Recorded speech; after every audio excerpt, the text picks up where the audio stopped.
focus was more and targeted towards devotees, those who were already on the path of Lord Chaitanya, who were rendering devotional service. But Bhaktivinoda Thakur's songs were directed to the whole universe. Anyone and everyone who pick up the Saranagati songs would be able to implement the message of Bhaktivinoda Thakur in their lives, even though they may not exactly be on the Gaudiya Vaishnava Sampradaya. So he was a universal teacher. He was not very focused on just the aspects of Gaudiya Vaishnavism. We also notice that his writings were far more elaborate. His writings were elaborate because they covered different aspects of what was needed for the movement of Lord Chaitanya to flourish. So initially you had the establishment of bhakti, and then you had the establishment of varnashram for the rest of the world for them to be able to take up, because you need one or the other. Now in the case of Bhaktivinoda Thakur's writings, he has covered the entire topic of both cultivation of pure devotional service and also the establishment of the order of Varnashram. Srila Prabhupada, our Prabhupada's books, have touched upon the second part to some extent. They have focused on the first part.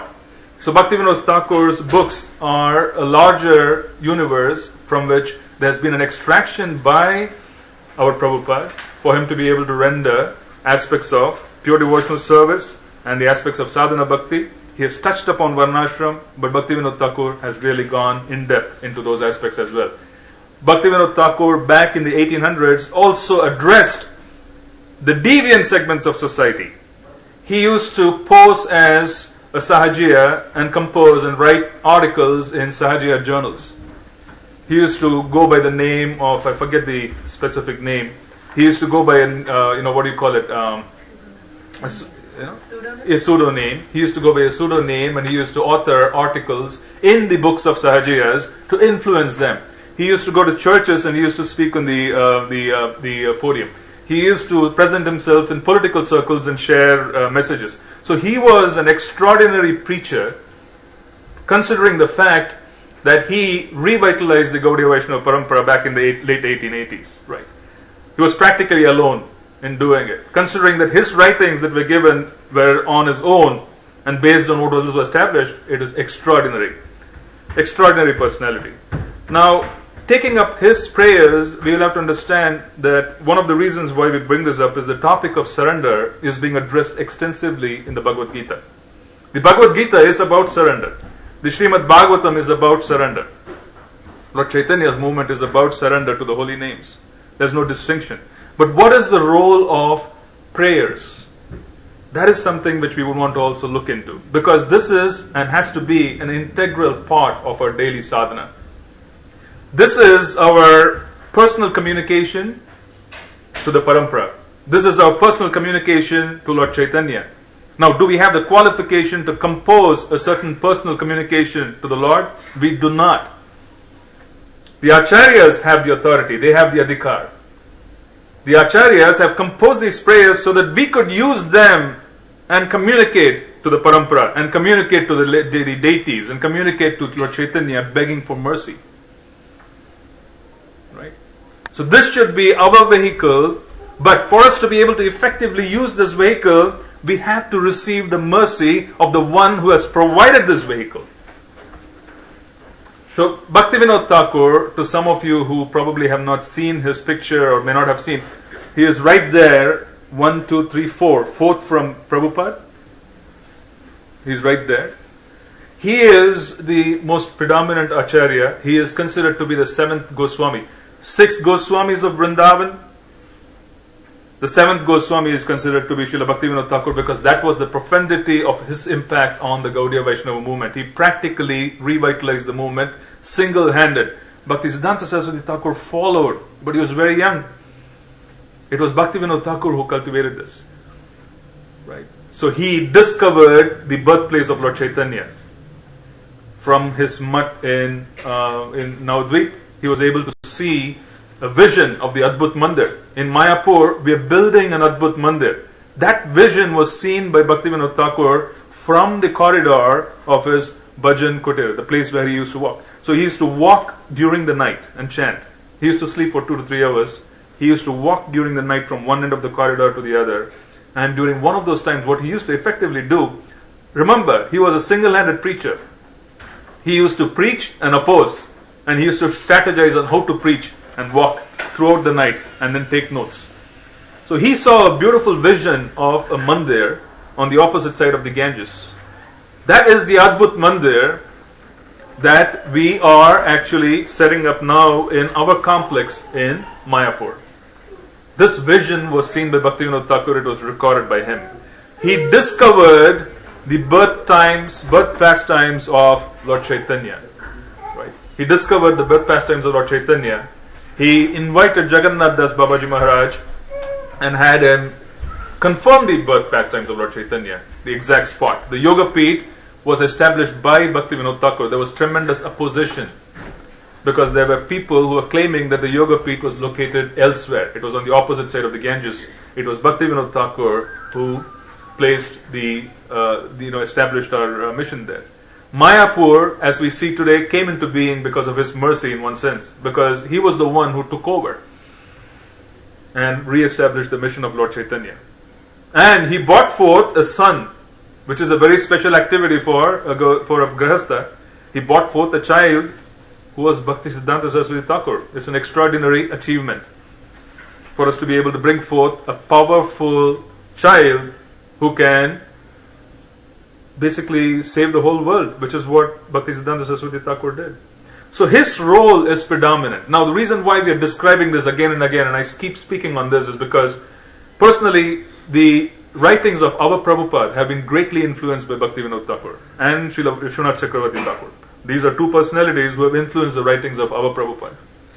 More than that, what happens is for every preacher, this is an extraordinary experience to come in touch with the writings of Bhaktivinoda Thakur, because there's tremendous essence of what needs to be done. There's strategy. There are different aspects of it that have been covered by him early on. He was the first person to write an English compositions on the life of Lord Chaitanya. He wrote the first English book on Gaudiya Vaishnavism and he published it to the West. Someone, a Prabhupada disciple who was traveling in Canada, he discovered a copy in McGill University. It was sent by Bhaktivinoda Thakur. So even before anything started, the seeds were sown by Bhaktivinoda Thakur to set this up. Right? And his house, if you go and visit in Mayapur, Surabhi Kunj is his house. It's on the banks of the river Ganges. It's an extraordinarily potent portion of the spiritual sky. Right? From the writings of Bhaktivinoda Thakur, we understand that that particular house and the portion where the house is situated is an extraordinarily potent, a section of the spiritual sky. It is a part of the most confidential pastimes of Sri Sri Radha and Krishna. Right? That's where the house is. It is very closely associated with Balaram as well, in one sense. So Lord Nityananda, when he appeared and he wanted to re-establish the movement, he strategized and started the mission of spreading the holy names from that spot. Can you imagine that potency? And I noticed something very spectacular when I was visiting this time. And I'll share that with you. Maybe I did, but I can repeat it because there are some of you who may not have been there. The caretakers in that particular sthala, they pointed out that there was one spot in the garden where Srila Bhaktivinoda Thakur used to sit and chant japa. So I was very eager to experience the mercy of Thakur, and I said, I want to sit and chant japa in proximity. So they had planted a tulsi plant to mark the spot. What was extraordinary was I sat down and I started chanting japa, and for quite a long period in that spot. It is open space in the garden. I did not realize that there were red ants. It was actually a termite mound, and I didn't quite realize because I just looked at the tulsi plant and I sat down. I was sitting on a termite mound for almost 2 hours. Red ants in India, the small ones, they had climbed all over my legs. They were on my dhoti and everything. I didn't even notice. Not one of them bit me. The potency was such that the viciousness of a conditioned soul such as red ant was also redeemed because there was so much potency in that particular part.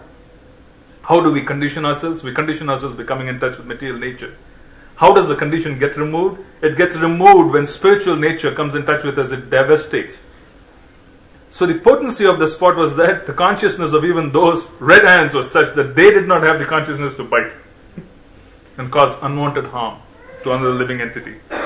Can you understand that it was so amazing? Because I've never seen it. Everybody knows that, those red little termites, if they start biting you, it's intense. And they were all over me. And they didn't bite me. And I was just amazed. I said, this is just fantastic. Probably bring every living entity and make them sit there for a couple of minutes. And the potency of Bhaktivinoda Thakur and the holy names would just dissolve all the anarthas and make them completely benign and wonderful. Make them vehicles of chanting the holy names. So that is Srila Bhaktivinoda Thakur for us. Just to give an introduction as to who we are going to be talking about. Now, let's understand the approach. We are talking about Saranagati. Saranagati is two parts. Sharana, what is Sharana? The lotus feet. Lotus feet. And then Gati is that which gives us direction and that which pushes us towards the lotus feet of the Lord. Saranagati. So it's pushing us towards the lotus feet of the Lord. It is allowing us to surrender, and that is Saranagati. Now, Saranagati is somewhat of a broader term. It's broader because there are many different nuances, many different aspects of Saranagati which are tied in, which one needs to be able to cultivate. Which is a great gift. When we use the word cultivate, it essentially means that one can start, begin, and then move towards something. It doesn't have to exist. One can cultivate it. It already exists. I can unearth it. I can move it. So one cannot claim that, I cannot surrender. One can work toward it. Okay, that's the amazing part of Saranagati. Now, what we will be doing is we will be looking at the concept of Saranagati in the Bhagavad Gita. And then looking at the concept of Saranagati in the Bhagavad Gita, we would then get into the different aspects of it for us to be able to tie in what the Thakur is talking about in his bhajans and also be able to tie in what the essence would be back in our scriptures. So let's talk about Saranagati, the concept. See, the Bhagavad Gita starts with complexity. And the complexity is a soul who is extraordinarily bewildered by the multifaceted identities he has. Arjun has an identity of being a son, a foster son. He is the son of Dhritarashtra, right? Brother's son, but he calls him son. He is the brother, he is the cousin, he is the disciple, he is so many other things, but he is also, most importantly, a surrendered servant of Krishna. This is his core identity. Now, in the beginning, in the first chapter of the Bhagavad Gita, you see a complexity where Arjun is completely enmeshed in the other identities. He is overwhelmed. He is overwhelmed by the other identities that exist, where he is saying that I simply do not know which one to prioritize from. Right. So he wants to receive instructions from Krishna saying, how can I prioritize? And Krishna resolves this dilemma in the end.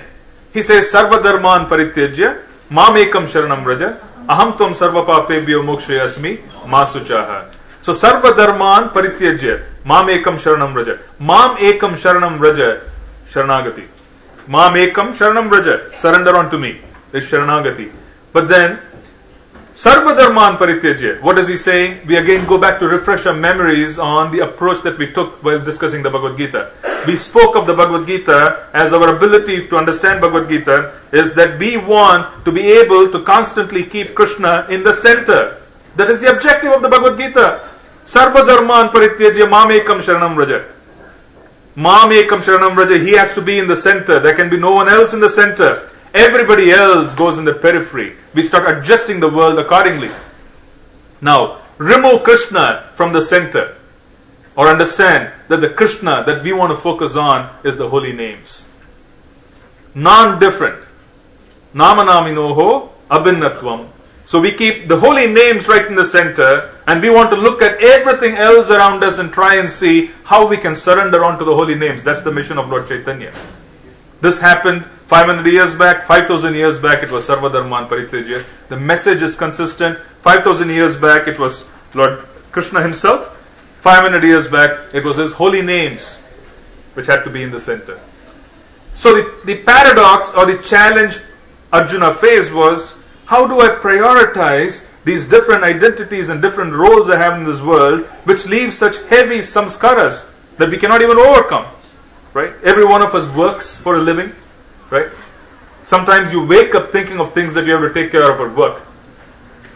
It's such an overwhelming situation that the samskaras and the impressions created by the overwhelming atmosphere at work are such that the identity of being a professional takes on such a heavy coloring that it overpowers everything else. That you wake up thinking, I have to do this. You go to bed thinking, I have to do this. Right now you have those Blackberries, you have all kinds of things. You have to constantly check your emails. You'll have to ensure that you are right on top of it. How do you keep Krishna in the center amidst this big challenge? It's a huge challenge. Because our situation is quite unnatural. Arjuna's was as well. He had extraordinarily close ties with his grandfather, Bhishma. He had extraordinarily close ties with his uncles. His guru, Dronacharya. His identity at one point was, who are you? And he used to say, I am a disciple of Dronacharya. That was his identity. He never used to introduce himself as Arjun. He used to say, I am a disciple of Dronacharya. Can you imagine? That was his identity, and that identity had to be cut and replaced by, I am a servant of Krishna. That identity had to be put in its proper perspective. That was the challenge that was faced by Arjun in the Bhagavad Gita. And Saranagati for him was, how do you keep Krishna in the center and also have responsibilities to rest of society and perform your activities? We all face the same challenge. Let's remember, contextually we face the same challenge. I just mentioned work. We constantly have an intense situation at work, and that is the reason why there's always an advice that you have to be able to simplify your life so that you do not depend on circumstances that can overwhelm you. Our sustenance is artificial. It is artificial because it cannot be maintained. Our sustenance at this point is artificial because it cannot be maintained. It is dependent on the boss. It is dependent on the economy. It's dependent on so many different people that are for us to be able to eat, sleep. It's a huge challenge. So the samskaras that are on our heart are constantly challenging us, saying, remedy this, fix this problem, fix this, fix that. Because you have to be able to eat and sleep properly. So our energies are going towards eating and sleeping. A predominant amount of our energies are going towards eating and sleeping because we are in an unnatural situation. It's a fact. But then an unnatural situation requires an extraordinary amount of mercy. That's also available. We have both, and we should learn how to tap that mercy while being in an unnatural situation, while also understanding that this unnatural situation has to be remedied. It has to be remedied. For a devotee who is starting devotional service, the most important challenge would be to maintain it. That is a challenge. Over a 40-year devotional career, people fall ill. There would be bodily afflictions. There would be economic problems. There would be relationship problems. Right? There would be all kinds of other challenges that come forth in the 40-year period, and every one of them will force us to move the holy names away from the center, and they would take precedence and they would take center stage. This is the extraordinary challenge that we are facing. So how do we supplement ourselves? How do we strengthen ourselves? That is the point of discussion today. How do we take ourselves from a position where something or the other is overwhelming us to such an extent that we are not able to do what is normally supposed to do and which we took for granted? Remember, it's easy. It is said that the 100-meter sprint is easier than the 40-mile or 50-mile run, as they would call it. The 100-meter sprint is easier.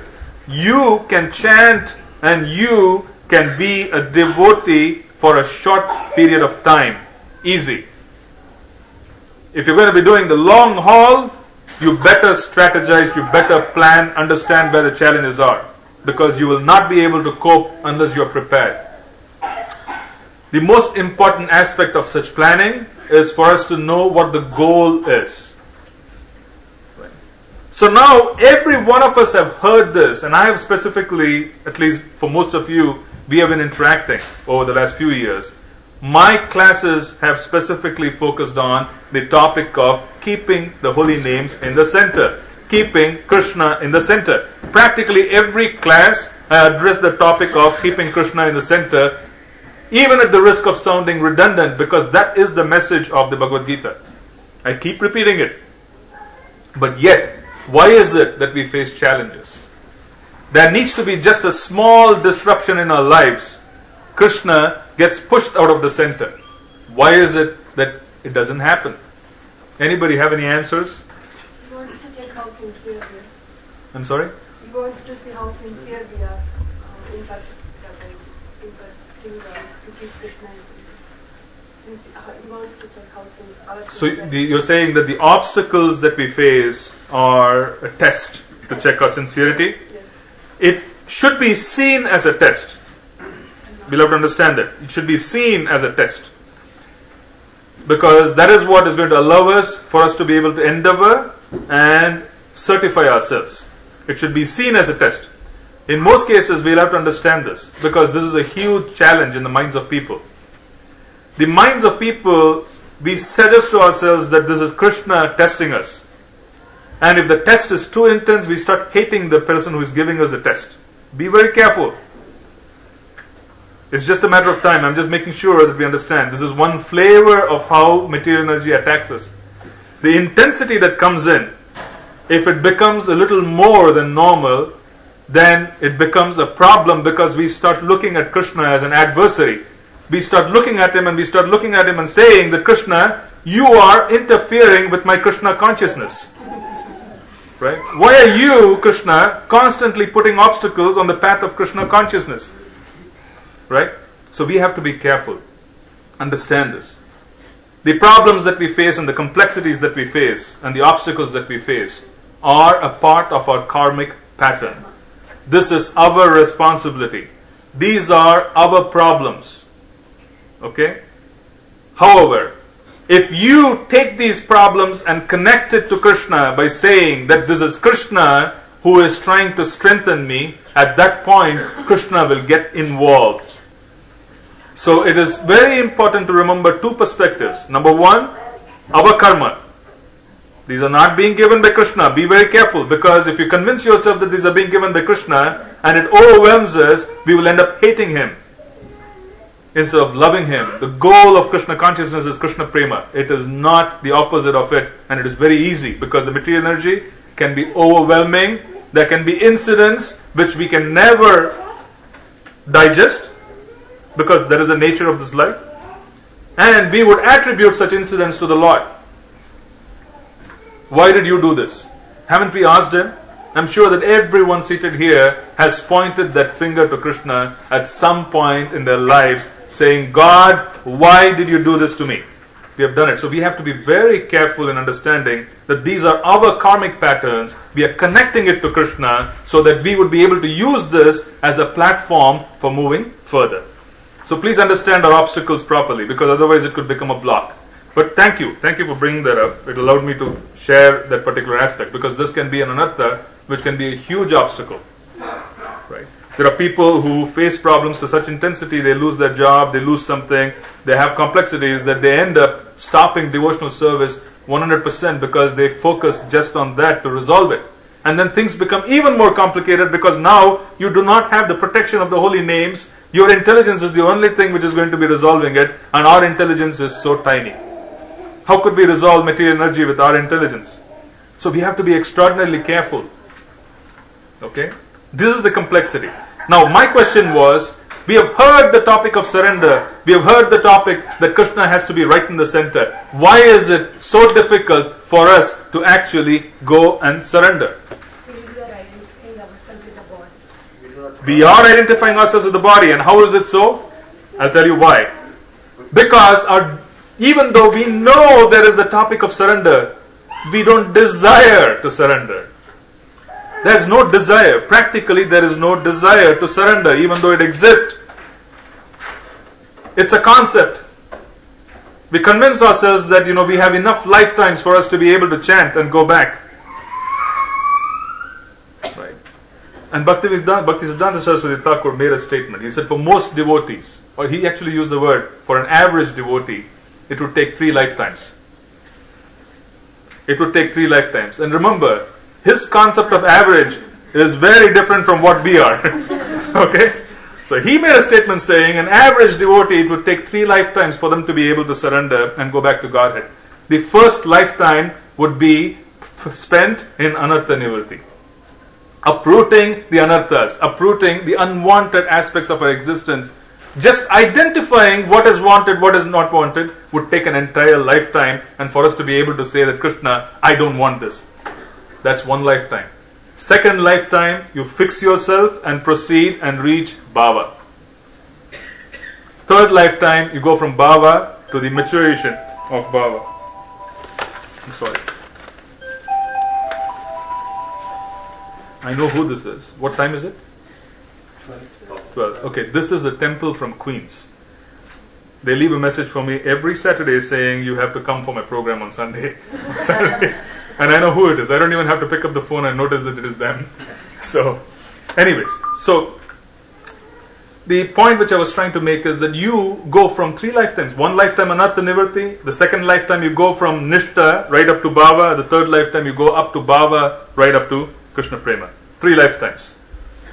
But what Srila Siddhanta Saraswati Thakur did not mention was what is his conception of an average devotee. So what is expected? Because the average devotee during his times used to chant 64 rounds a day. That was average. The average devotee in Bhaktisiddhanta Saraswati Thakur's times used to be 64 rounds a day. Okay? That was average in terms of sadhana. Being able to stay in Gaur Mandals, being able to stay in India. Right? There were so many things that were making an assumption in terms of average. So our average is very different. The second point which I would like to make here on that statement is, he never said what will happen between 1 lifetime and the other. In the first lifetime, if we're going to be uprooting the anarthas and we're going to purify ourselves, we accumulate a lot of credit, and that credit takes us to higher planets. That credit can take us to higher planets, right? The Vedic source, the Vedic goals are, I want to go to Jnanaloka, Satyaloka, Maharloka, higher planets, Swarga, enjoy for thousands and thousands of years. So it is not like you're spending 1 lifetime, going into the next, and then going into the next. You end up spending maybe another yuga in just trying to get back to normal.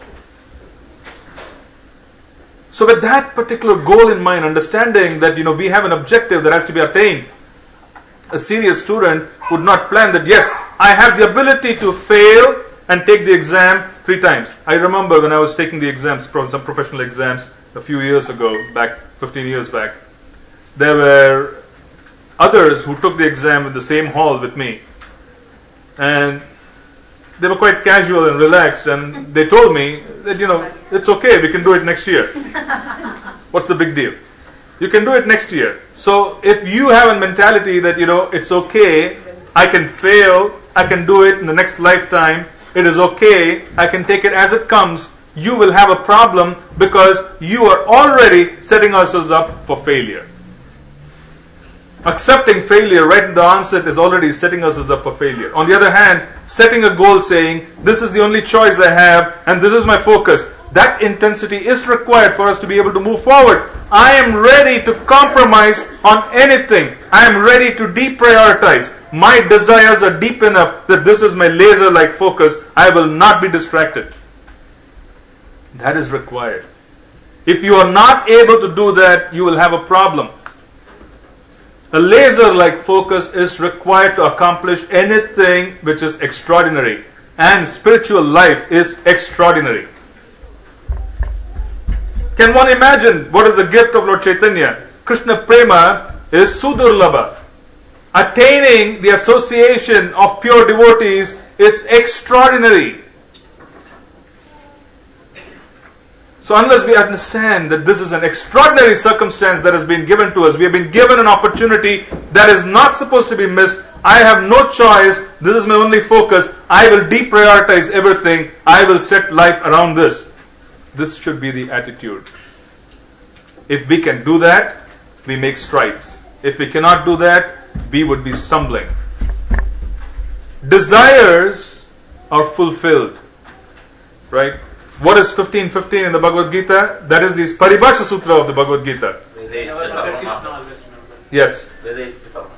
Yes. That is so Krishna says that remembrance and forgetfulness come from me. He says remembrance and forgetfulness come from me. He is the one who is going to inspire us to forget. And why would He inspire us to forget Him? It's because we do not have the desire to remember Him. Since we have chosen to forget Him, He inspires us to forget. Who is that? Who is going to give that gift? Nityananda. Sankarshana, he holds the portfolio of false ego. He is the one who is there to basically fulfill the desires of Krishna. So he is in the heart of everyone. And he looks at it and says, okay, if you have the ability to move forward towards my brother's service, I will make sure that this false ego is completely dissolved. You do not have the proper desires, I will condemn you. Go and get the proper desires and come back. This is Balaram. Sankarshana. That's the reason why, if you notice in the prayers, we'll be getting into the prayers shortly, Lord Sri Bhaktivinoda Thakur constantly prays to Lord Nityananda. He said, if Lord Nityananda desires, he would remove this conception of false ego from my heart. False ego can only be dissolved by one who creates that conception. And that conception and that potency is owned by Balaram. Balaram looks at it and he creates and he says that you have been created for the service of my brother. If you're not qualified to serve my brother, he will push you to become qualified. Right? So one has to be careful in what they desire. And if you do not have intensity, we are going to suffer. We are going to suffer. That is why you notice that some devotees, they take up devotional service, they accelerate. Some devotees, they take up devotional service, they cruise along. Why is it that you have different tendencies even though devotional service is being offered to one and all at the same level? It's a huge challenge in our movement. And what is the specific challenge? Every 2 steps that we take is being floundered by a lack of proper desires. You see congregations dispersing. You see leaders falling down. You see such disturbances occurring all the time where the movement goes forward a few paces and it is stopped on its tracks because there has not been proper desires at proper levels. So one has to be very careful in monitoring what goes on in the mind. These prayers are a way for us to constantly focus the mind on what the objective is. If you take up these prayers on a daily basis, memorize it, stick it on the walls, stick it in the bathroom mirror, Prabhus. I don't shave, but you do. I'm sure you stand there, Matajis, you brush your teeth, stick it on the bathroom mirror. Right? Kitchen, wherever you want. I don't care. Honestly, I don't have a problem if you stick it on the bathroom mirrors as long as you're able to read it and you're able to spend time. Utility is the principle. Okay? Stick it there and look at it constantly so that you are able to focus on the goal of life before you step out of your houses. It's extraordinarily important for us to be able to focus on the goal of life. It is so easy to get distracted and develop the wrong kind of desires. Spiritual life is dangerous because we think we are advancing, and that is the greatest danger. It is said the last snare of Maya is when Maya makes us think we are advanced. That is the last snare. Last one. That is the last bullet. And it's a silver bullet. It really kills. That's finished. Well, Maya makes us think we are advanced. Okay. It's okay. I'm advanced. I can take it easy. Srila Prabhupada used to say complacency and spiritual life go ill together. Have you seen the pictures of the Goswamis? What do you see in their hands? The chanting bag. Trust me, they did not need to chant. They were immersed in Krishna consciousness. They had absolutely no need to call out the holy names to remember Krishna because they were in Krishna Prema all times, but you see them constantly chanting. They used to have an extraordinary focus in being able to do what they are supposed to do on a daily basis. Srila Raghunath Das Goswami, his schedule was extraordinary. He had an extraordinary number of rounds to chant every day, and he used to offer, I think, 2,000 times obeisances on a daily basis. Every day he used to offer like 2,000 times or something. 1,000 times obeisances. And then extraordinary number of rounds. He used to make himself available in the time to serve Shri Shri Radhakund. He, at old age, he became so infirm and so fragile, because he was an extraordinarily austere person.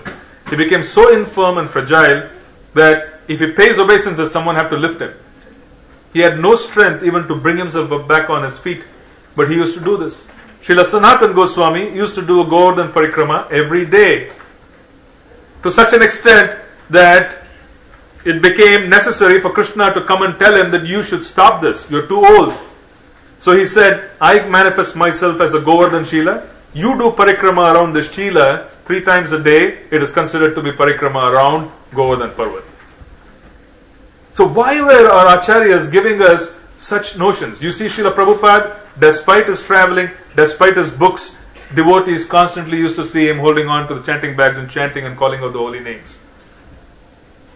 Why is it that we find the Acharyas and these exalted personalities whose achievements have themselves proven that they were far beyond ordinary, they were carrying Krishna Shakti, the potency of Srimati Radharani was with them. Why is it that they were constantly portraying themselves as sadhakas? Leading by example. Not only leading by example, They they were humble. They never thought that they had crossed the line. They were humble, dainya. Humility was the principle which drove them. Right? They were humble. So now we understand why we have difficulty in maintaining our sadhana. Help comes to one who thinks they need help. Why would help come to someone who thinks they have everything together? Why would we even feel like asking for help? We don't even feel like asking for help because we think we already have everything together. Where is the principle of begging? It would never occur because we think we already have everything together. That is the greatest danger. The danger is that our assumption that we already have everything together, and the second, in combination, we have all kinds of unhealthy desires. And the unfortunate circumstances of our life are such that we are constantly exposed to unfortunate circumstances. We have a professional identity which constantly begs attention, which tells us you have to aspire to get promoted, you have to aspire to do this, you have to aspire to do that. So that becomes a samskara. There's a prioritization which is required for that. You have personal ambitions which force you to take priorities. You have so many things which come, which force us to prioritize and deprioritize Krishna, which is our unfortunate circumstances. That is the reason why Varnashrama or Devi Varnashrama was set up. Srila Prabhupada said, simplify your life. He set up farm communities. He said, simplify your life because the samskaras of farming are not as intense as the samskara of being in mainstream business or industry. It's not as heavy. Okay? So that's a specific challenge. So focus on the fact, we know what we have to do.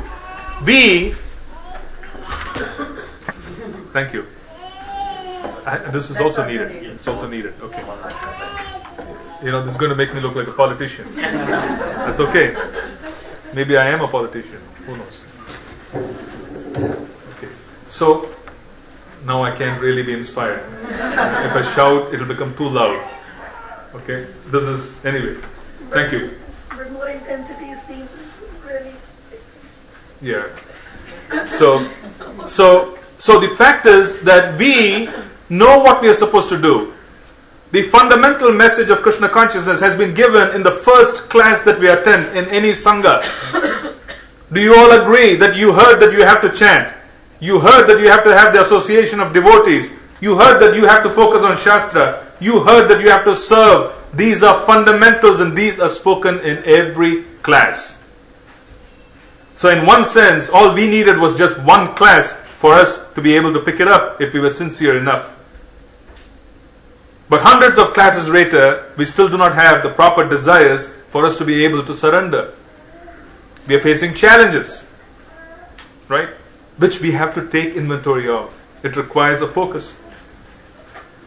So the first part is monitor our desires. Please monitor our desires. Monitor our desires and ensure that these desires are aligned with the objective of the parampara. And what is the objective? For you to be able to chant, for you to be able to associate, for you to be able to serve, and for you to be able to read and embrace and live the Shastra.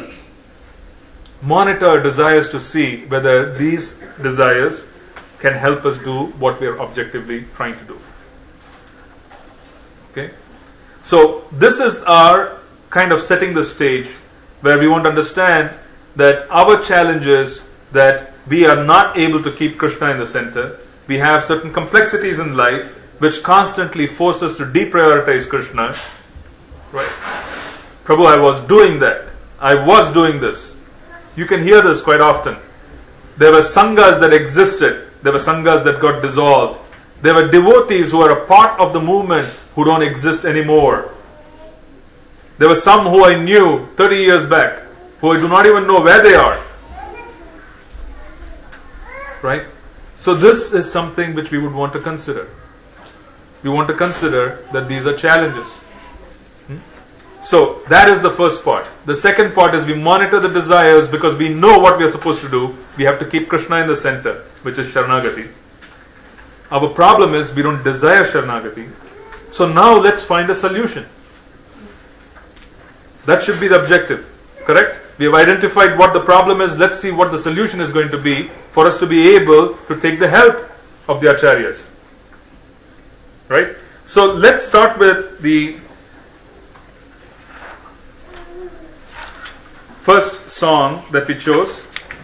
Now, Sukumari Mataji, do you want to lead? This is an introductory song, right? What we will be doing is, do you have Kartal, Mataji? You have Kartal?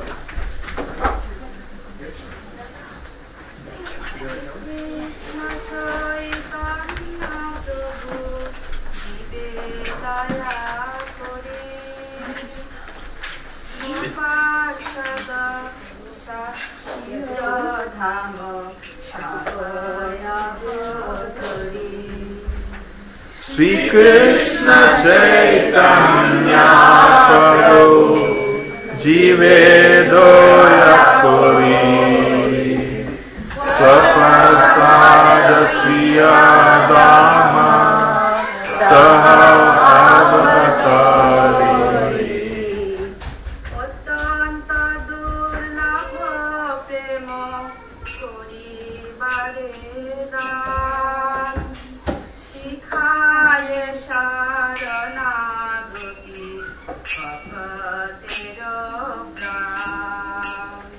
Atyanta Durlabha Prema Puri Varedam Sikhaya Sharanagati Bhakatera Tono Atmani Vedano Gotik Devarano Abashara Krishna Vishashapalana Daya Nivedana Govidevarana Avashara Krishna Vishashapalana Bhakti Anukula Matra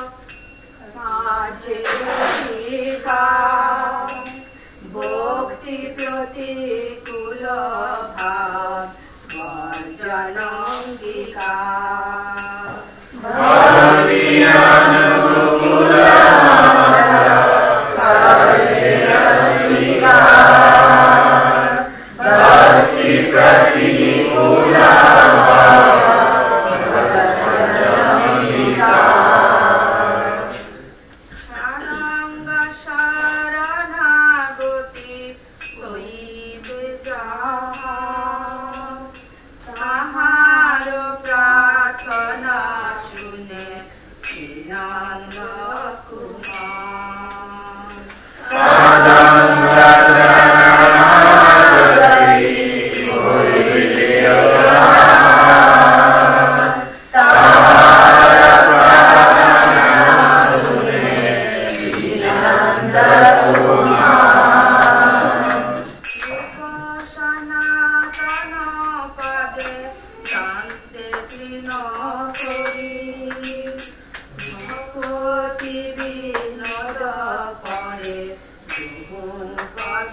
Thank you.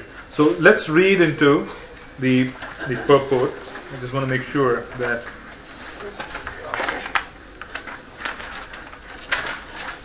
so the introductory song typically covers all the aspects of the elements of surrender, or what needs to be cultivated for us to be able to experience surrender.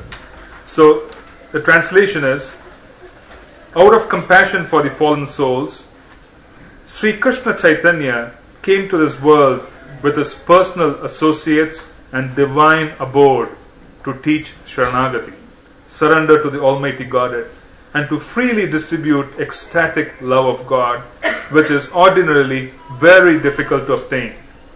The Saranagati is the very life of a true devotee. So there's something very extraordinary being mentioned here. Lord Chaitanya came with his personal associates and divine abode. He descends with everything for him to be able to fulfill his mission. He is completely independent. He is descending with everything. So there really is nothing needed beyond the instructions of Lord Chaitanya for us to reach the goal which he has set for us. So understand the distinction. I'm going to be using two words in English, but we want to understand the distinction. It's extraordinarily important. We need a lot of things, but we are not dependent on them for us to attain Krishna Prema. Two different things altogether. We need infrastructure. We need organization. We need leadership. We need resources. We need preachers. We need all of those. We are not dependent on any of them for us to attain Krishna Prema. We are dependent on the potency of the holy names alone. Dependence is on Krishna. There is a need for other things, but there is no dependence. And let's understand what this means, because it could be confusing. Arjuna, on the battlefield of Kurukshetra, needed his skill of archery. He needed the Divyastras, the divine celestial weapons. He needed the blessings of Durga Mata. He needed the blessings of Shiva for the Pashupasastra. He needed the blessings of Indra. He was not dependent on any of those. He was dependent on the victory of Battle of Kurukshetra, purely the mercy of Krishna. Understand the distinction between need and dependence. Arjuna needed to be a skilled archer, but the victory of the Battle of Kurukshetra was not dependent on that. It was completely dependent on the mercy of Krishna. Our battle needs 100 things. It requires infrastructure. It requires this. It requires, association of senior devotees. It requires the infrastructure which is required for us, and so on and so forth. It requires that we be in proper economic circumstances. It requires that our health be all right. But please remember, we are not dependent on any of this for us to attain Krishna Prema. It is only the holy names that we are dependent on. So understand who we have to depend on. We have to set our stage properly. Lord Chaitanya gave us the holy names. We depend only on the holy names, though we need everything else. So do we see the distinction clearly? Because there's always a circumstance where you may not have what you really need. But since you depend on the holy names, you would be able to cross the ocean of material life. There are people who received the holy names from Prabhupada quite by accident. They received his Sukriti, his association, quite by accident. I was hearing about this Brazilian air hostess who was serving on a flight when Prabhupada was on, and Prabhupada was given fruits by her, so that because he was hungry and they did not carry prasad, so she arranged for fruits. Sutakirti Prabhu, who was traveling with Prabhupada, he had given Prabhupada some muri, right? Puffed rice. He had given him some puffed rice. Prabhupada had eaten the puffed rice and he had given the maha to Sutakirti Prabhu. This air hostess, because of the potency of her being able to serve Prabhupada, was such that she passed by and she saw Sutakirti Prabhu eating the muri. She just plunged her hand in, which nobody would do, and took a handful saying, "This looks so delicious, I want to try some." And she put it into her mouth. Later on, several years later, after the disappearance of Srila Prabhupada, Sankirtan devotees who were traveling in Brazil, I think it was Brazil, in a village, they knocked on a door and they were pleasantly surprised to see a person, a lady, with tilak and with the pictures and everything in the house, with few of Prabhupada's books. And she related this story. This was the air hostess. She had retired, she had taken up devotional service, no sangha, because the devotees thought that they were going to be going there to distribute the holy names. They were trying to build sangha and so on. On her own, by the potency of coming in touch with Prabhupada and being able to surrender to his teachings in his books, she was able to take up devotional service. She was able to sustain it. So please understand the distinction between what you think you need and what you need to depend on. Dependence is always on Krishna. In our case, dependence is on the chanting of the holy names. There's no compromise. If you think there's something more important in our lives than the chanting of the holy names, then you are completely off track. Completely off track. We might think that we have propensities for seva, other than chanting of the holy names. We are completely off track because our practice has taken on a certain, flavor, which is quite different from the Yuga Dharma. And when you go against the Yuga Dharma, or you try and do things against the Yuga Dharma, it becomes extraordinarily difficult. So please do not compromise and understand always that we are dependent on our chanting. That's our bread and butter. That is our existence. We may not get 2 meals a day, 3 meals a day, but chanting. We are dependent on the chanting, not so much on anything else for us to be able to go through. Please remember that. Okay? So he gave us whatever was required already. And let us also talk a little bit about the mission of Lord Chaitanya. We constantly hear that our movement needs resources. We constantly hear that our bank accounts are empty. Temples need to do fundraising for them to be able to build temples. We constantly hear this. But we have to read and consider as to what exactly Lord Chaitanya did. Lord Chaitanya said that my holy names would be spread to every town and village. He made that statement. He is Lakshmipati. Right? Sahasra Koti Sambhava Sevyamanam. Right? You have Sahasra Koti, thousands and thousands and millions and crores of Lakshmis serve Lord Chaitanya constantly. When he speaks and says that this is his desire, that his holy names will be spread throughout the world, that particular desire and those statements carry potency. That statement carries resources. That statement carries all that is required for that event to take place. Whoever takes those orders of Lord Chaitanya on their shoulders would receive all that they need for them to be able to fulfill his orders. Was that understood? If you take it up sincerely, you will never have a problem for resources, because the orders carry the potency of Lord Chaitanya. Whoever takes it up will be given whatever they need for them to be able to take the movement to the next level. There would be no compromise on that. There should be no struggle whatsoever to spread the movement. When Prabhupada left, we had millions and millions and millions of dollars. Right. Within 10 years, he built 108 temples and initiated 6,000 disciples plus. And in such difficult circumstances, practically he managed the movement single-handed. Through letters, not emails, no phone calls. He was extraordinarily conscious. Why was it that he was able to do so amazingly while we struggle even to maintain a congregation of Indian body devotees who already are aware of what the movement of Lord Chaitanya is, who have been practicing? Why is it that we struggle? This is the potency. The desires and the faith. So the collective desires have to be enforced by the leadership. Individual desires are our responsibility. Please remember that. So there is responsibility on the leadership, there is responsibility on every individual in the congregation. Collective desires are what they arrange for us to be able to cultivate the right desires. And individuals, we work on ourselves to ensure that we have the right desires. Since we lack purity, we struggle to do the most basic of activities, and those basic of activities have already received empowerment at the highest level. Understand this paradox. Everything has been given in that particular order, that my names would be spread throughout the whole world, in every town and village. Everything is contained in that order. Whoever takes it up with purity would be able to get the resources they need.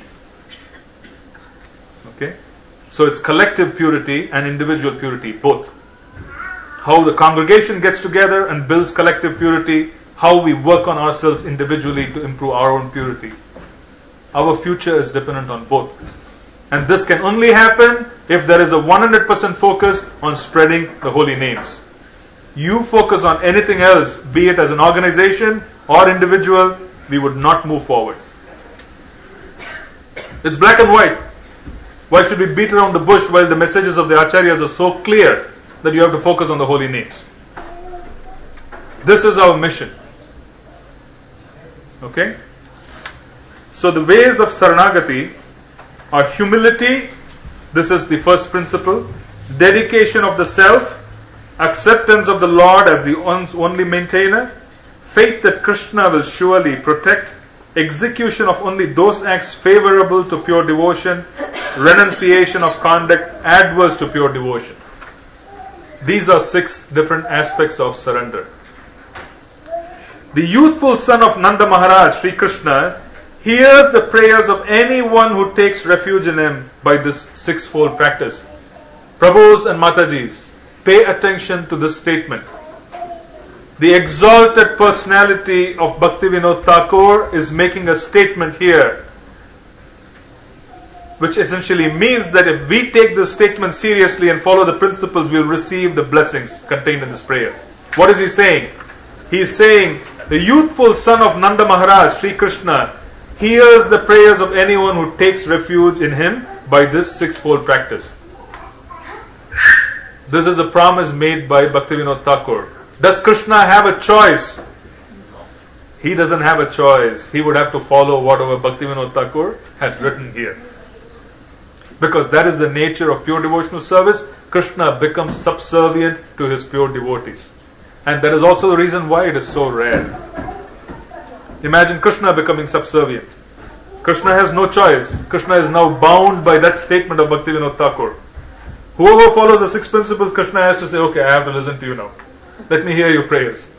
Bhaktivinoda Thakur has already made that statement. He has no choice. This is like Arjun.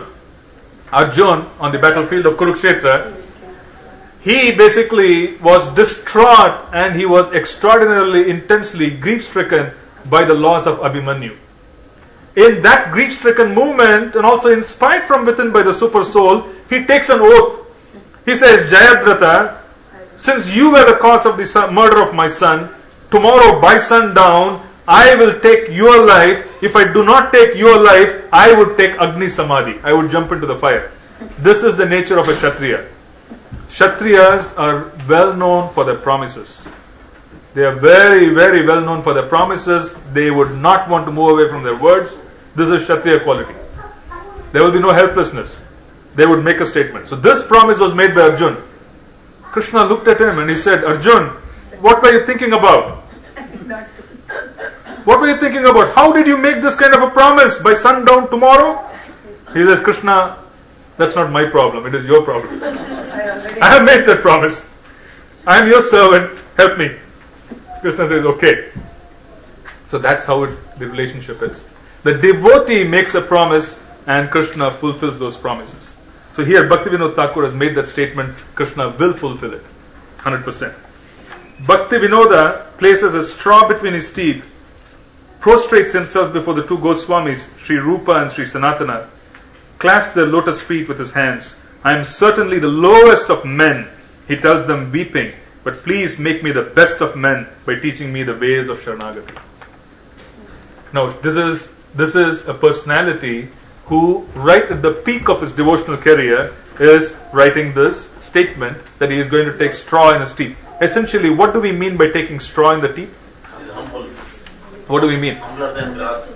Basically, someone who has put himself down so much into the ground that straws are getting into his mouth, practically. In the sense, literally. Like, you have such an intensity of wanting to bury yourself in the lotus feet of a devotee that you have taking up straw in the teeth. It's a very, very humble proposition. Okay? So that is the introductory song. And now we are seeing that he is setting the stage and is giving us 6 different principles. We will now go into these 6 principles. Okay? Let's go into the first one,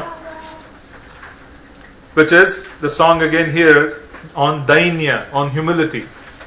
So, Mataji, do you want to lead again?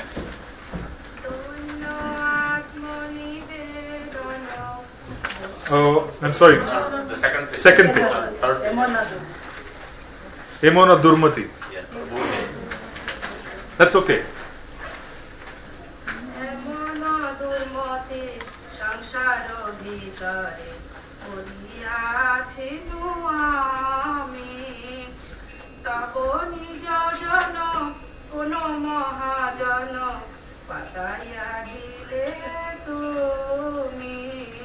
Emona Durmati samsari kore koriya chunu ami tab nija jana kono majana patena dile tumi. দয়া করি মোরে পতিত দেখিয়া কহিল আমারে গিয়া দয়া Kori more patita dekiya koriya amare hiya. হে দিন জন শুনো ভালো কথা উলসিত হইবে হিয়া Ohe dina jano suno baro kata ulasita hoibe hiya. তোমারে তরিতে শ্রীকৃষ্ণ চৈতন্য নবতি অবতার Tumhare tarite Shri Krishna Chaitanya Navadvipe avatar. তোমা হেন কত দিনহীন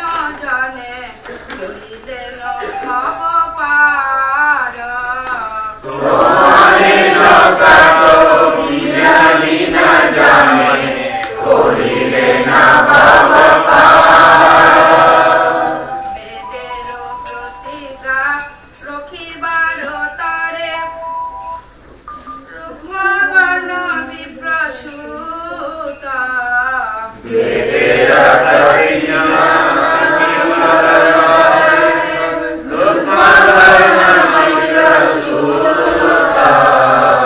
মহাপ্রভু নামে নদিয়া মাতায়া সঙ্গ ভালো অবধূত Mahaprabhu name Nadia Mataya Sangye Bharo Avaduta. নন্দসুত যিনি চৈতন্য গোসাই নিজ নাম পরিদান Nanda Sutta Dini Chaitanya Gosai Nija Nama Koridana.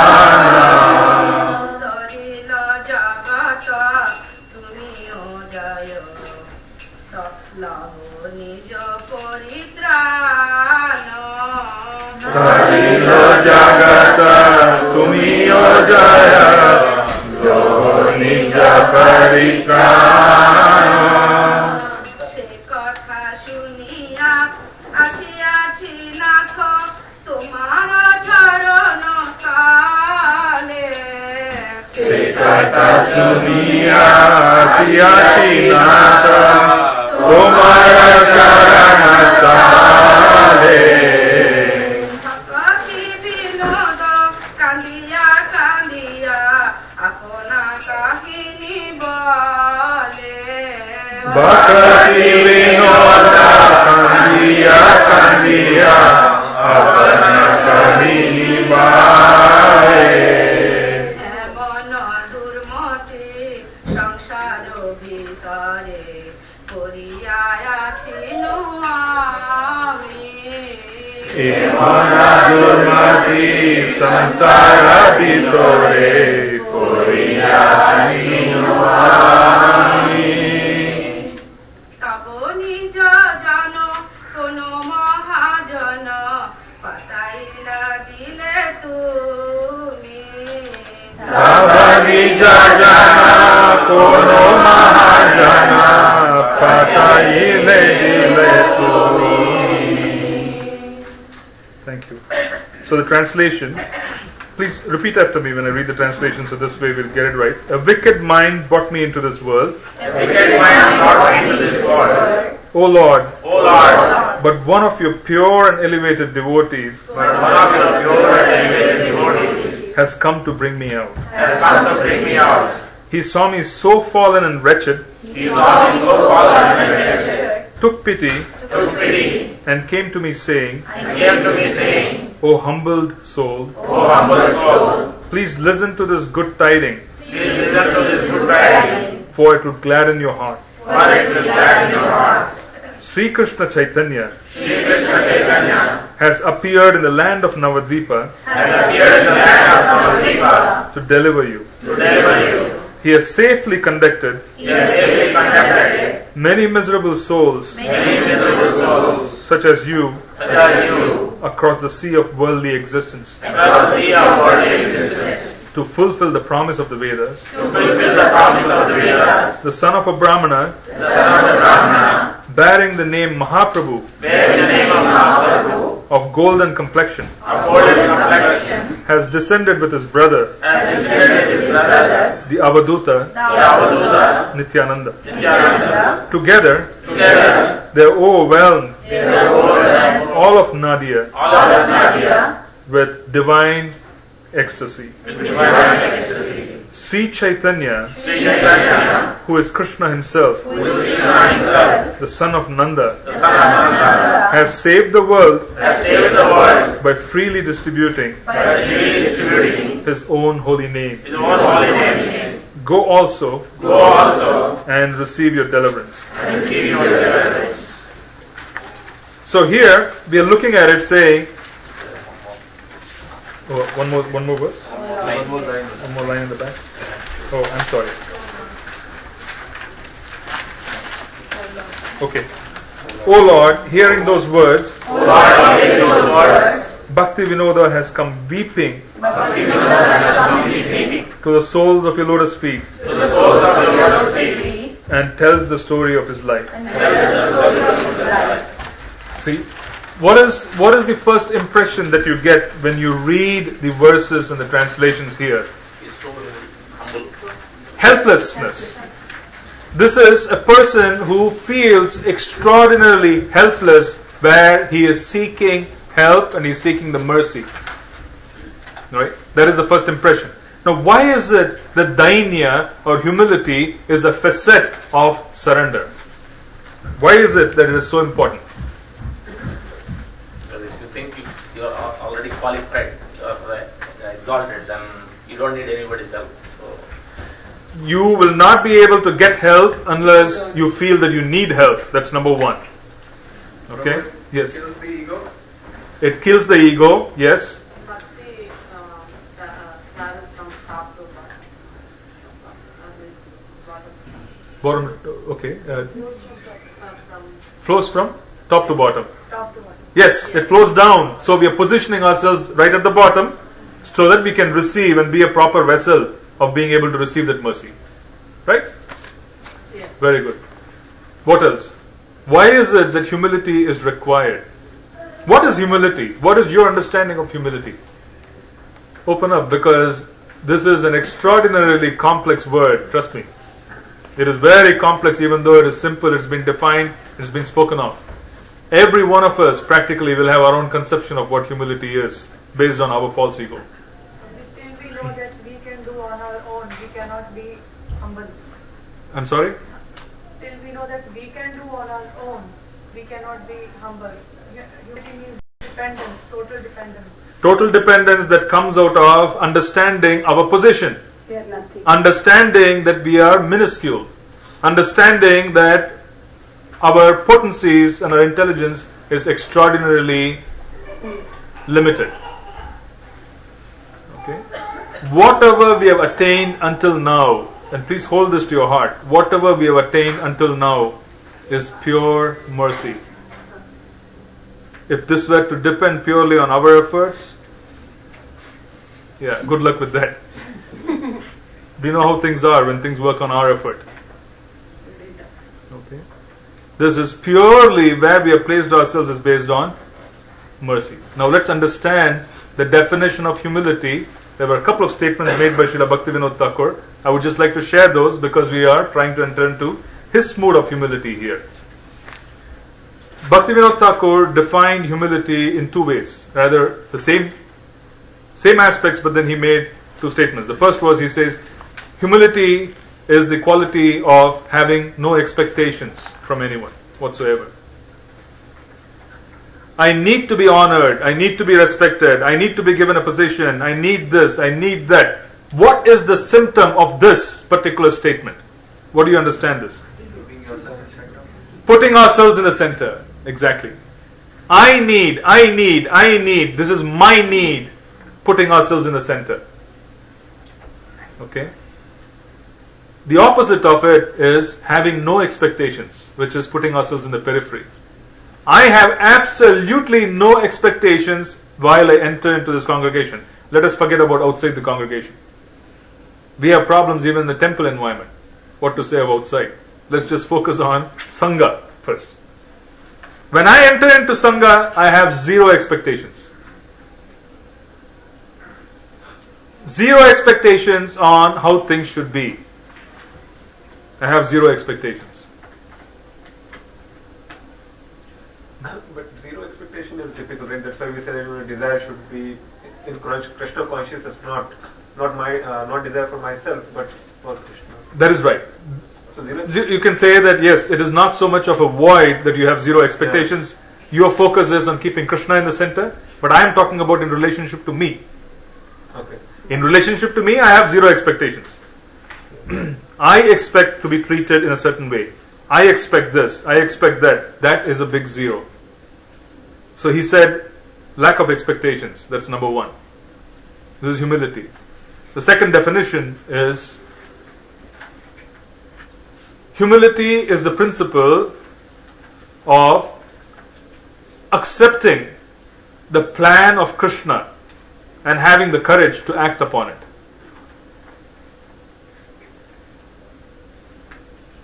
Write this down. Please write it down if you have a piece of paper. If not, remember to write it down when you get home. Humility is the principle of accepting the plan of Krishna and having the courage to execute it. Accepting whatever comes into our life as the gift of Krishna and the plan of Krishna, having the courage to act upon it. This is humility. What is humility? Humility in a humble person is one who has no expectations, who is not going to argue with Krishna saying, Krishna, you did not know what to give me. Whatever has been given to me has been arranged by Krishna. Accept it. And have the courage to act upon it. This is the principle of humility. The opposite is where we constantly put ourselves in the center and expect that the whole world should be arranged according to my expectations. This is the opposite. You have arranged life according to your plans, Krishna. This is your plan. I am your property. Accept it. and have the courage to act upon such a life. That is humility. That's where the no expectations and the second statement are congruent. They are one and the same. You have no expectations whatsoever. Whatever Krishna arranges, we accept. And please understand that humility is gradations. For a very, very advanced devotee, very advanced devotees are also most humble. Right? And humility necessarily is not something that you can only recognize by external behavior. The Pandavas, who were emperors of the world, were humble on the battlefield of Kurukshetra. Can you imagine? They are emperors of the world, they are in the battle, they are picking up arms and they are firing arrows, yet they were most humble because they accepted the plan of Krishna and had the courage to act upon it. No expectations on their own. Arjuna, Yudhishthira, none of them wanted to be on the battlefield. Plan of Krishna, accepted. So do not misjudge a person of authority as not being humble. They are humble according to their own complexity and their own life and their own internal realization. Humility necessarily does not mean someone who dresses poorly, someone who sleeps on the ground, who is always groveling. Because we have our own definitions of what humility is. And it can confuse us. Be very careful. It can really confuse us. Wherever Srila Prabhupada used to go, he used to be made elaborate arrangements. Devotees used to bring Rolls Royces to pick him up in the airport. Right? Burijan Prabhu gifted him with, I think, a Rolex watch. There were so many Rolex watches. Right? There were so many things which Prabhupada used to receive. The devotees used to make really fantastic, fabulous asanas for Prabhupada. Extraordinary asanas. Have you seen those videos? Really flamboyant asanas were made for Prabhupada. Right? Hundreds and hundreds of dishes used to be cooked by devotees. And Prabhupada used to just take one bit and then put it into his mouth. But it used to be cooked. Right? So, looking at all of that, one would understand that, Prabhupada did not quite display humility as we define it, which is someone who should dress simply, sit simply, do this, do that. No, and he was very authoritative and he said, this is the way you should treat your spiritual master. Very simple. When reporters asked him, saying, isn't this all material? Aren't you accepting opulence? Prabhupada said, no. This is the way to treat the spiritual master, they are doing the right thing. Prabhupada was not looking at himself. But now the same devotees, they lovingly set up a kutir, just a hut in Mayapur. The same Prabhupada, 1 month later from Bhaktivedanta Manor in England, it was like a palace, he travelled to Mayapur and he used to stay in the hut.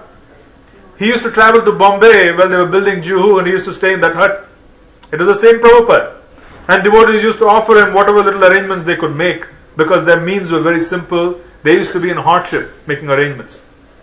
It was the same Srila Prabhupada. So accepting Krishna's arrangements and having the courage to act upon it is humility. Do not confuse yourself with what is supposed to be humility. I've got to dress in tatters. I've got to, kind of Prabhu, Prabhu, Prabhu, be on the ground at all times. No. That surely helps. That surely helps. We are not in denial. That helps. But that is not the definition of humility. And why is it we say that exalted devotees are most humble? The Pandavas were most humble on the battlefield of Kurukshetra, even though they were giving orders. Arjuna was ordering Krishna, Keshava, turn left, turn right. He was a charioteer. He was saying, Madhusudana, lead me there. Arjuna was giving orders. Was he not humble? He was most humble because he had accepted Krishna's orders. Right? Because as you make advancement, what is material becomes insignificant. And when that becomes insignificant, then there is absolutely no need for that person to seek that. So the more a person advances, less body conscious they are, and less problems they have with body consciousness and me, myself, I consciousness. And also remember this, at the peak of devotional service, one realizes their position in relationship with Krishna. In that particular position, the person can be extraordinarily authoritative, the person can be extraordinarily forceful if it were to be taken in a material context. But accepting the circumstances and acting upon it with courage. That is what Prabhupada did. When he came here, Krishna arranged accommodations. What accommodation did Krishna arrange? He arranged accommodations with a drug addict. He arranged accommodations where Prabhupada was forced to keep boga in the same refrigerator with meat. He arranged circumstances where, the disciples, the first disciples who Prabhupada got were not scholars in one sense. They were young, very young Western devotees who were somewhat disoriented with material life. So many of them were very disoriented. They were into drugs and all kinds of things who came in. What did Prabhupada do? He said, okay, you sent me to the West. This is my audience. I accept it. Accept it with humility and have the courage to act upon it. This is humility. This is dainya. Right? And this is extraordinarily important for us. Why is it contextually important for us? Why is this important for us? Because we don't want to think that this applies to Prabhupada and go home. Why is it important for us? Progress in our spiritual life. In order to make progress in our spiritual life. I understand, in order to make progress in a spiritual life, but why is humility important for us? Why is the statement I made important for us? Accepting Krishna's plan and having the courage to act upon it. So that Krishna will be in the center and we will be outside, otherwise we might... So that we can accept our material circumstances as strategy. Please understand. I may have a complex life, but if I look at it and say that this is Krishna's plan, I will surely see Krishna's plan in it. And I will have the courage to act upon it. This is an extraordinarily important statement. Please remember this.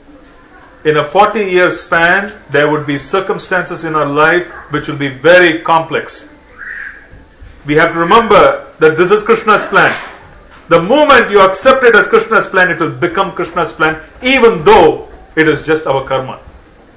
It is like the same principle of offering an apple. An apple is plain matter. You bring it from Apna Bazaar, one of those shops in Oak Tree Road, and then you bring it here and you offer it to Krishna. What does that matter become? Spirit. What does your complexity become when you introduce Krishna? It becomes prasad.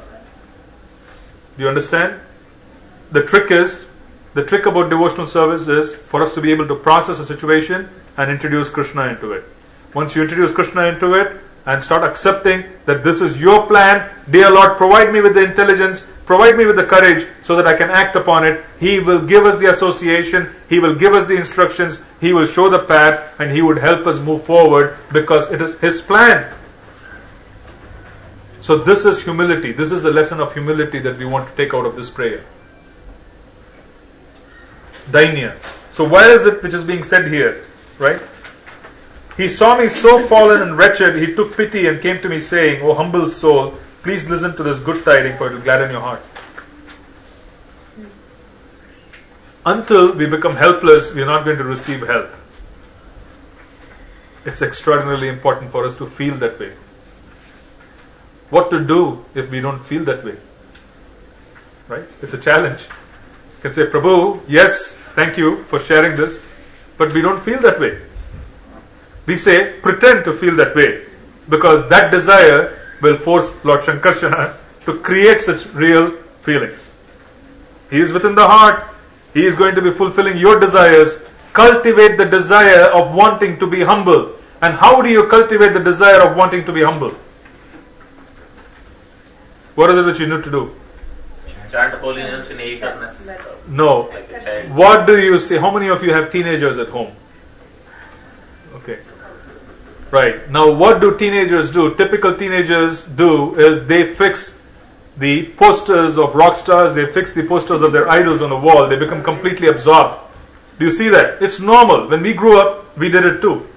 When we all grew up, we all had our idols and so on. They used to be on the wall and we used to kind of mold ourselves on their path. The haircuts, the dresses and everything used to be molded according to that person because, that person is so special. Right? So what do we do if we want to become humble? We concentrate and learn about people who we know were humble. We make them our role models.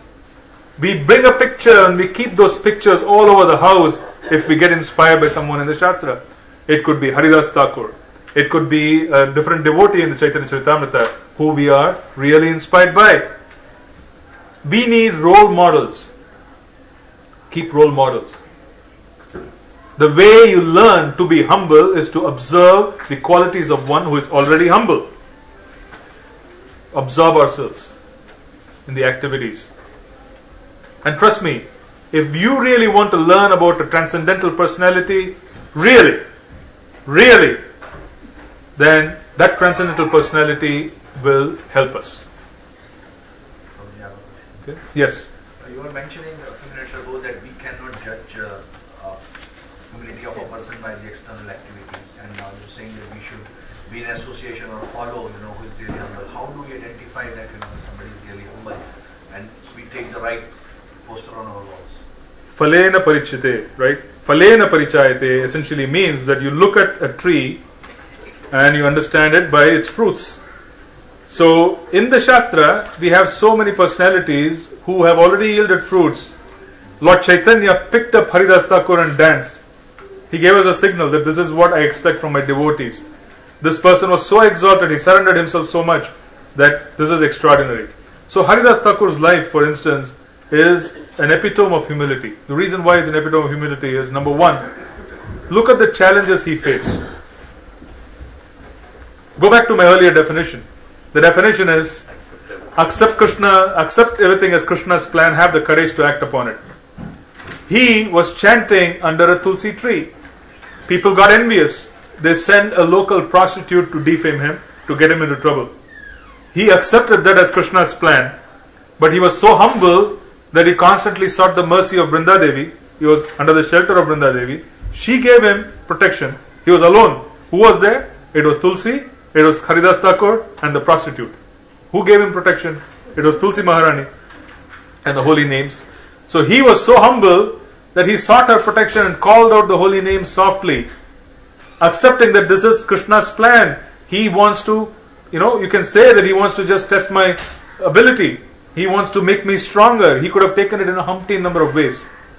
He passed the test because he chanted purely, and the prostitute became a pure devotee. By hearing the chanting of Haridas Thakur and the syllables coming out of his mouth, her purification started. So accept Krishna's plan and have the courage to act upon it. Now another circumstance. He goes in front of the Nawab and the Nawab tells him, you should stop chanting the holy names. But Haridas Thakur is very fixed. I have to chant the holy names because it is the order of Lord Chaitanya. I will not deviate from it. This is Krishna's plan. He will give me protection. Continue chanting. He gets beaten in 22 marketplaces. It is said in the Shastra that even one such beating could have killed a normal human being. He gets beaten in 22 marketplaces. He crosses over and Lord Chaitanya picks him up. He used to feel so fallen because he was a Muslim by birth, a Mohammedan. He used to feel so extraordinarily insignificant because of his birth and of him being able to receive teachings from Lord Chaitanya, that he used to keep a distance from the Jagannath Puri temple. He used to pay obeisances to the Sudarshan Chakra. That's it. And he used to stay away from the path of the pujaris so that he didn't want to contaminate anything by his presence. So he used to lead a life which was extraordinarily, it was an example of humility. There are many such examples. You can study the life of Prahlad Maharaj. Extraordinarily humble. Who could have survived what he survived? Reflect on it. It's not even ordinary for conception wise. It is not. Just reflect on a 5-year-old being put through what he was put through. 5-year-old. He had the ability to accept that this is Krishna's plan. He had the courage to act upon it. He constantly stood his ground. Sri Chaitanya Mahaprabhu used to spend hours and hours and hours during the day listening to Srimad Bhagavatam. And the Srimad Bhagavatam that he used to listen were not any other chapter. He used to listen to Prahalad Charita, he used to listen to Dhruva Charita. These are two particular chapters and cantos that he used to focus on from the Srimad Bhagavatam. Because both of these stories are exemplary. Really exemplary. If you meditate on Prahalad, it is exemplary. Exemplary in terms of what he could do. Unimaginable in terms of what the circumstances that he was put into. And even though he was put into circumstances, he accepts everything as Krishna's plan, has the humility and the courage to act upon it. That helplessness and surrender brings forth Lord Narasimha. Lord Chaitanya appears as Lord Narasimha. Right? This is so potent. So pick up your posters. You have multiple number of posters in Srimad Bhagavatam and Chaitanya Charitamrita. But you need a role model. If you want to really learn what is humility, focus on that, because that personality would give you mercy. It's very important. I'm not making philosophical statements. Shastra is alive. It is transcendental. The personalities in the Shastra are transcendental. They are eternal beings. They can give us potency. They can give us mercy. We have the ability to approach them for help through our Acharya Parampara. So now, do we understand why it is so important for us to, first of all, have a role model who can teach us what is humility?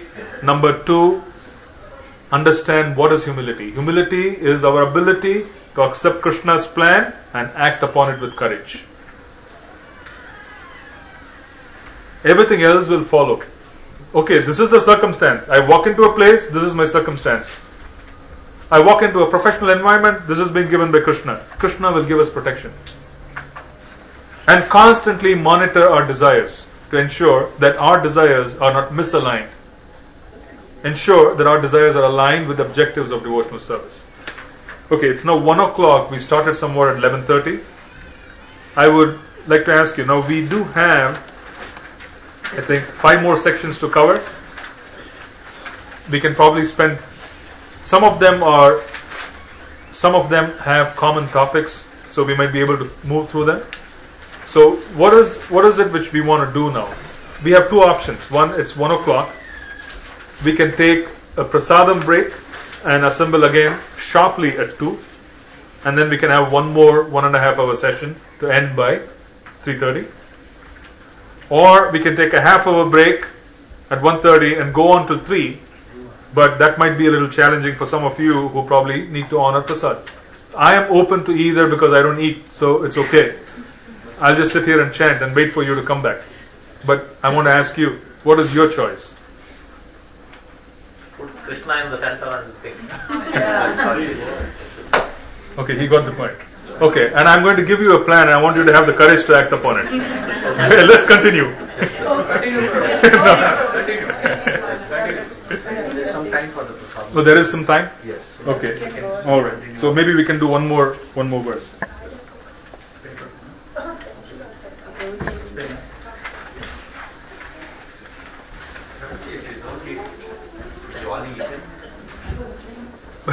You know, my body doesn't have much capacity to digest, so I have my meal in the morning and it takes its way through and I finish.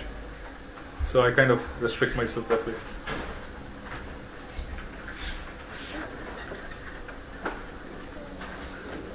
Can I ask? Haridas Thakur was born in Muslim family. Why was he feeling low about that? Internally, he knows that this body is just a dress of a soul. See, circumstances of birth, especially in the 15th century, the context of 15th century, are quite complex. Put yourself in 15th century India, in conservative society, where you have to come in touch with the rest of Indian society. A Mlecha is a foreigner, a meat eater, or so on, right? They were not considered to be fit to receive Vedic instructions. The body itself, even though it's a human body, there are 400,000 different types of bodies.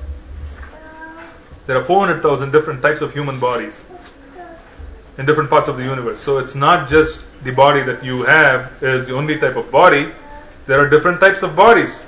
Some have the mode of ignorance to a high degree. Some have the mode of passion to a high degree. Some are predominated in the mode of goodness. That's what gives different bodies the ability to take on devotional service and sustain it. In some bodies, it's very challenging to sustain devotional service. In some bodies, it's easier. the body is made of elements and the body is also made of modes of nature. So two principles. One is that Haridas Thakur in that context knew that what he was given was not based on his karma, it was based on his desires. His karma put him in a Muslim family. His desires to know God gave him the association of God himself. And God made him the Acharya of the holy names. The Yuga Dharma is spreading of the holy names. He becomes the Acharya of the holy names. Extraordinary. Do we understand? There is also a saying that this is basically a connection. That one of the Haridas Thakur was Lord Brahma, and it is said that when Lord Brahma was looking at Krishna and he was looking at the cowherd boys, he was looking at the cows on Braja, he was looking at this blue boy with dirt on his face, he had difficulties accepting that this is my boss. What is this?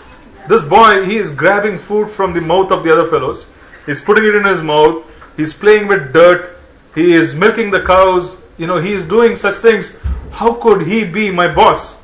Lord Brahma had doubts. So he wanted to play a trick on Krishna. He, through his mystic potencies, transported all the cowherd boys and cows to and hid them. When he turned around, he found that it didn't work. They were all there. And a year later, he found that they were still there. It was all going on.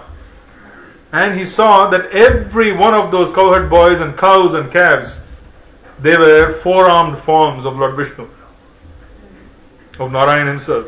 In that particular situation, Lord Brahma starts composing the Brahma Samhita in great humility, understanding that Govindam, you are the Adi Purusha. He starts composing it. It is said that that particular scenario, he also prayed that in your incarnation, I would like to be born in a situation of humility. And it is said that Haridas Thakur was Lord Brahma, who was born in such circumstances. It was also said in some cases that he was Prahlad Maharaj. It could quite be, because sometimes in the spiritual plane you can have multiple personalities playing the same role. It's quite possible. So, quite an extraordinary Leela. Right. So humility we spoke of. Now let's go on to the next one. Is there any question on this? So what is the takeaway from this particular verse? The takeaway from this verse is, number one, we want to set up an idol, a role model. Number two, we want to understand humility as accepting Krishna's plan and having the courage to act upon it. Okay? Huh? Courage aayega when you have humility. That is humility. Dhairya. So, this is again a beautiful. So this is, yes.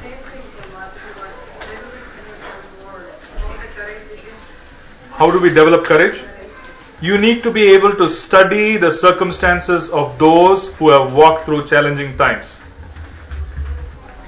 When we study the lives of others who have walked on challenging times, they've accepted things as Krishna's plan, then we would be able to develop the courage. What does Shastra do? Shastra shows us what is possible. Shastra is showing us what is possible. By looking at what is possible, we will have the ability to move on.